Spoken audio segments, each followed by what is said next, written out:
Bonjour, ici Mehdi Odyssey, on vous souhaite la bienvenue. On va continuer à parler de la Terre creuse. N'oubliez pas, la réalité dépasse la fiction. Selon la théorie, les planètes ne sont au départ que des amas de particules gazeuses rejetées par les étoiles. Sous l'effet combiné du refroidissement de ces gaz expulsés de leur milieu originel et de l'action de la force centrifuge, il peut se produire une sorte de condensation qui aboutit à la formation d'un corps sphérique. Les rejets les plus denses se matérialisant à la périphérie de la sphère sous forme de substances liquides puis solides. Mais l'intérieur de la sphère reste creux et ses pôles ouverts. Un tel processus conduit inexorablement à l'apparition d'une source d'énergie centrale, sorte de soleil qui, d'une certaine manière, est à la planète ce que le noyau est à l'atome. Certains voyageurs de l'astral arrivent à percevoir la teinte légèrement orangée de ces soleils internes qui irradient une lumière douce et agréable. Les noyaux solaires des planètes rayonnent sur un spectre qui recouvre toutes les fréquences compatibles avec le développement de différents niveaux de vie et de conscience,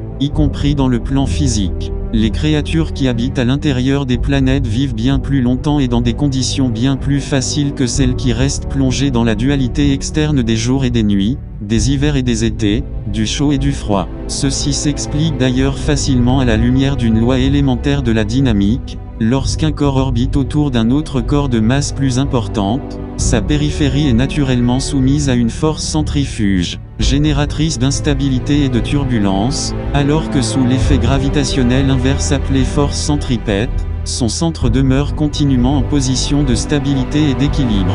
C'est la raison pour laquelle les êtres les plus évolués des différents systèmes planétaires de notre galaxie ont naturellement tendance à élire résidence à l'intérieur des planètes plutôt que sur leur surface externe. Aujourd'hui, un peuple vivrait donc sous la Terre, dans le royaume d'Agartha, les entrées étant bouchées et cachées, comme les entrées des pôles demeuraient longtemps sans aucune protection, en raison du climat glacial et de l'environnement hostile qui règne sur la banquise et qui permettait, jusqu'à l'avènement des nouvelles technologies industrielles, de maintenir naturellement ces deux ouvertures à l'abri d'expéditions d'aventuriers ou de militaires, sont aujourd'hui soigneusement protégées par de puissants blindages électromagnétiques qui empêchent désormais les drones, avions furtifs et autres satellites espions d'identifier l'emplacement exact de ces portes.